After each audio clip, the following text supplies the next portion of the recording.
l'adoption de la loi de finances exercice 2025 ne témoigne en rien du rôle dévolu à l'Assemblée nationale, celui de contrôler l'action du gouvernement. C'est ce qu'estime M. Aimé Tchabouré Gogué, député de l'opposition à l'Assemblée nationale. Selon lui, le contexte dans lequel l'examen de loi de finances a été fait n'avait pas vocation à garantir une qualité de travail aux parlementaires. Dans un communiqué rendu public au lendemain du vote de la loi de finances 2025, l'actuel chef de file de l'opposition parlementaire relève des violations constitutionnelles relatives aux lois de finances. Alors que la Constitution a prévu 45 jours pour les discussions budgétaires en commission, elles ont tenu en une semaine environ. En plus, les députés ne disposaient pas de documents indispensables de référence pour apprécier l'intégrité, la sincérité des comptes et la qualité de l'exécution, puis la gestion des ressources publiques, lit-on dans le communiqué. À l'avis du président national de l'Alliance des démocrates pour le développement intégral a dit, la Cour des comptes n'avait pas non plus soumis au préalable à l'Assemblée nationale le projet de loi de règlement pour adoption. Ainsi, n'ayant pas des informations claires sur la qualité de l'exécution de la loi de finances de l'année qui s'achève, les députés auraient cependant pu contribuer de manière plus significative à la réduction du coût de la vie des populations en prenant des mesures pour réduire plutôt le train de vie de l'État. Puisque, dans l'incertitude, comment les députés peuvent-ils faire des propositions idoines ? Se demande le parlementaire. Il en veut pour preuve l'absence de rapport d'exécution trimestrielle du budget 2024. Économiste et ancien ministre du Plan, Aimé Tchabouré Gogué dit avoir voté contre ce budget ainsi que ses camarades de l'opposition. L'usage du drapeau national est désormais réglementé pour la chefferie traditionnelle au Togo. C'est ce qui ressort d'une note circulaire du ministère de l'administration territoriale. Cet emblème qui incarne les croyances, la vision et les qualités de la nation togolaise ne sera plus hissé dans la cour d'un chef de quartier ou encore d'un chef de village. Il s'agit en effet d'un usage inapproprié par la chefferie traditionnelle selon le ministre Awateo Dabalo. Ainsi, l'utilisation du drapeau national dans les palais royaux, notamment lors des cérémonies officielles, est exclusivement réservé aux chefs de canton. Tout usage en dehors de ce cadre est donc sévèrement puni. Cette nouvelle mesure vise, selon l'autorité, à préserver la dignité et le respect des symboles nationaux. Par ailleurs, le drapeau togolais, qui est un symbole de la nation, permet à celui qui le porte d'affirmer son appartenance à la nation togolaise. Mais avec cette nouvelle initiative du ministre de l'Administration, une autre question reste posée. Le drapeau togolais peut-il continuer par être hissé sur d'autres bâtiments non officiels ?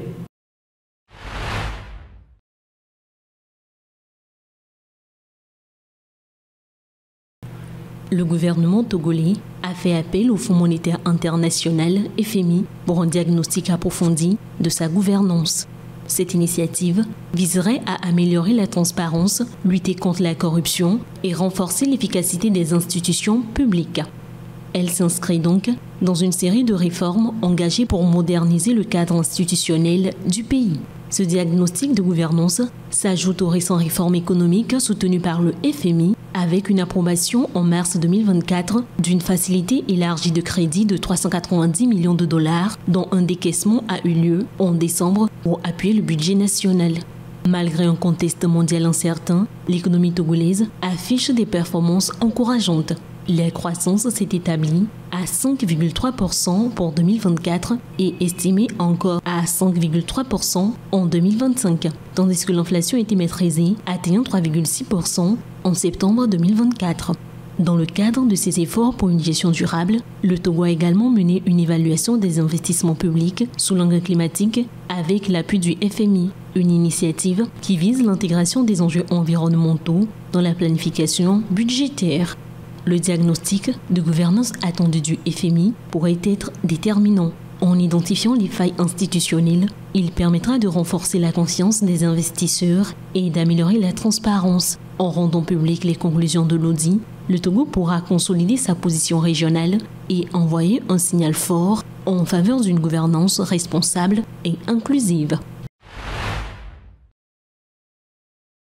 La décentralisation est un processus clé pour le renforcement de la démocratie locale et le développement économique. Au Togo, lancé il y a plusieurs années, ce processus a permis la création de communes, marquant une avancée significative vers une gouvernance plus inclusive. Elle a également permis aux élus locaux d'apprendre à gérer les villes, à élaborer des budgets, élever des taxes et à développer des infrastructures sociales telles que les écoles, les centres de santé et les marchés. Aujourd'hui, près d'un tiers des communes disposent d'un plan de développement communal PDC, outil central pour structurer et mettre en œuvre les politiques locales. En effet, sur les 117 communes du pays, 35 disposent de leur PDC, soit 29,9%, tandis que 42 sont dans le processus d'élaboration. Les 117 communes ne disposent pas également toutes les mêmes moyens ni les mêmes capacités de gestion. Les grandes villes comme Lomé ou Kara bénéficient d'un potentiel fiscal et d'infrastructures déjà établis, tandis que les petites communes rurales manquent parfois de ressources pour répondre aux besoins de leur population. Plusieurs défis restent ainsi à relever pour consolider la réforme de décentralisation. Un lundi tranquille pour ces gendarmes postés carrefour Koza sur la route Le Prince. Une zone de Conakry traditionnellement très mobilisée les jours de manifestation. Le mot d'ordre n'a pas été suivi, mais si les citoyens ne se sont pas risqués à battre le pavé, Conakry tourne au ralenti. Cet enseignant, par exemple, a renvoyé les quelques élèves qui avaient rejoint sa classe et n'a pas donné cours. Pour lui, les forces vives de Guinée, qui avaient appelé à manifester, ont tout de même marqué des points. Le secteur dans lequel moi j'évolue, l'éducation, ça n'a pas étudié. Donc je dirais que la manifestation a eu un impact. La circulation elle est morose, donc il y a la psychose dans la cité, pratiquement les gens sont à la maison. Des jeunes ont bien tenté d'embraser des poubelles et de dresser des barricades sur la route, ici, quartier Koloma. Mais les forces de sécurité, présentes en masse, les ont aussitôt dispersés. Comment les gens peuvent-ils manifester dans ces conditions? Quiconque dit la vérité se voit interpellé. C'est ce qui nous fait peur et nous retient de manifester. On a tous une famille qui compte sur nous. Le calme également à Wanindara, un quartier où il y a eu beaucoup de violence ces derniers mois, les jours de mobilisation. Ces jeunes se sont spontanément organisés et sillonnent les rues pour prévenir tout débordement. On agit pour nos mères, nos parents et tous les natifs de Wanindara, pour sensibiliser nos petits frères. On ne laissera plus personne mettre la pagaille dans nos quartiers. On n'est pas contre les manifestations, mais on ne veut plus de dérapage. Une initiative saluée par ses habitants. Wanindara a mauvaise réputation. Tout le monde parle des mauvaises pratiques dans ce quartier les jours de manifestation. Des gens étaient agressés ici, leurs biens volés par des jeunes incontrôlables. C'est très grave. Au moins un mort a été signalé à environ 2 km de là, à Sonfonia, dans la grande banlieue de Conakry. Un jeune homme tué par balle, tiré selon le père de la victime par un membre des forces de sécurité. Les autorités n'ont fait aucun commentaire sur ce décès.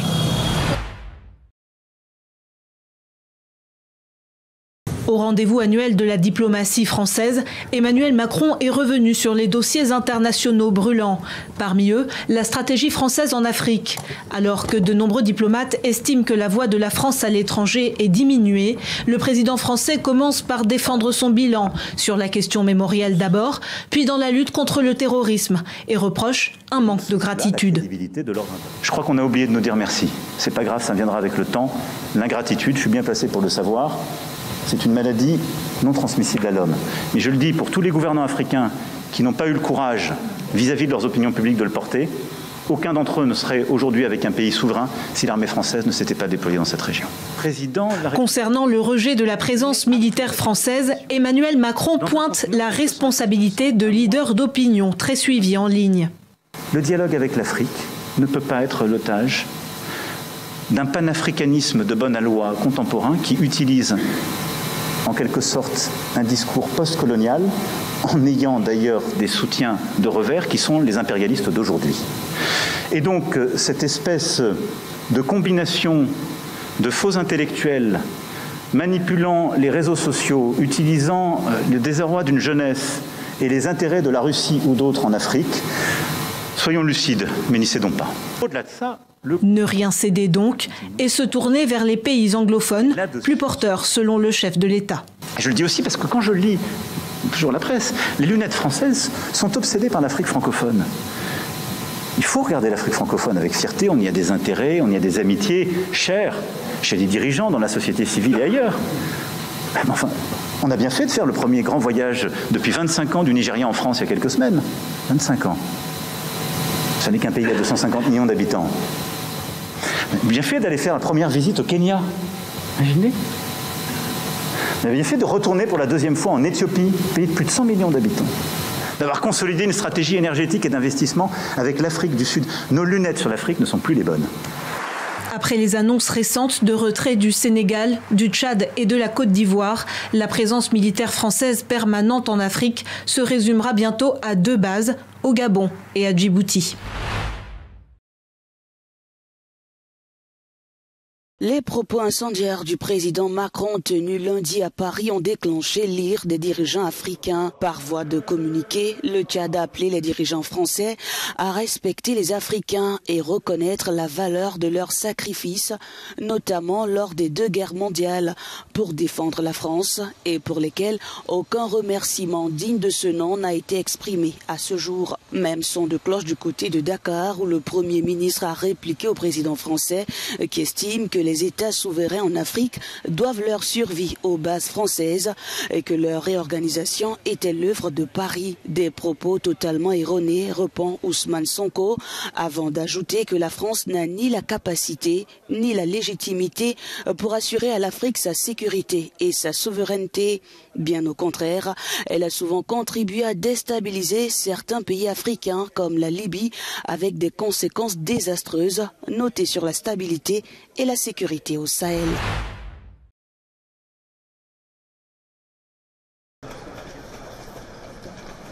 Reprise mardi des vols internationaux au départ de Damas, interrompu le 8 décembre, date de la chute de Bachar al-Assad. Ces hommes et femmes passent le contrôle des passeports à la frontière, à l'aéroport de la capitale syrienne.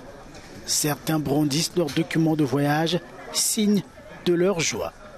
Il faisait partie de 145 passagers du premier vol de Syrian Airlines après la libération, selon l'expression officielle désignant la chute du régime Assad.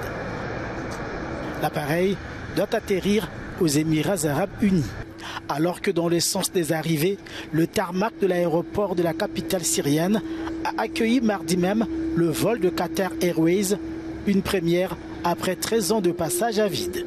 Mais combien de pays vont décider de desservir la capitale syrienne? L'optimisme règne à Damas alors que les nouvelles autorités sont en campagne pour renouer les liens avec divers pays.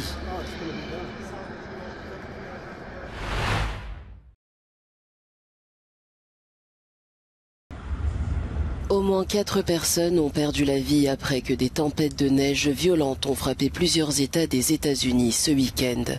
Ce phénomène, un vortex polaire en provenance du pôle Nord, s'est dirigé vers le sud, semant le chaos dans des États du Midwest au Mid-Atlantique. Le service météorologique national indique que 60 millions de personnes sont affectées. Des centaines de milliers de foyers ont été privés de chauffage et d'électricité. Les routes sont fermées en raison de l'accumulation de neige, paralysant des milliers de véhicules. Dans ce contexte, les écoles, de nombreux services publics, les bâtiments gouvernementaux et les entreprises n'ont pas eu d'autre choix que de fermer. L'aviation a également subi de graves perturbations, avec plus de 2500 vols domestiques et plus de 6500 vols internationaux annulés. Le service météorologique annonce que de nouvelles chutes de neige sont attendues. La tempête devrait commencer à se diriger vers l'est des États-Unis en direction de l'océan Atlantique dès mardi, avec des conditions difficiles qui persisteront toute la semaine.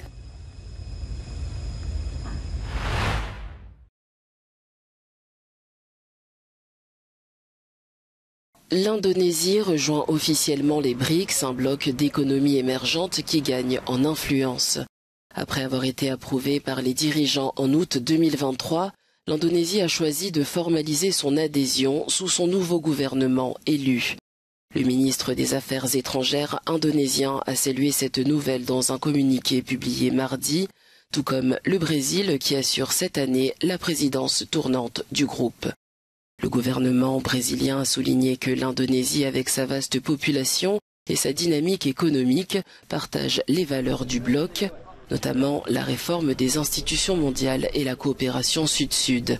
Le pays rejoint un groupe déjà composé de 10 États dont le Brésil, la Russie, l'Inde, la Chine et l'Afrique du Sud. Avec l'entrée de la première économie d'Asie du Sud-Est, les relations économiques entre ces nations devraient se renforcer. Le bloc devra aussi affronter les défis du retour de Donald Trump, opposé à l'abandon du dollar par les BRICS.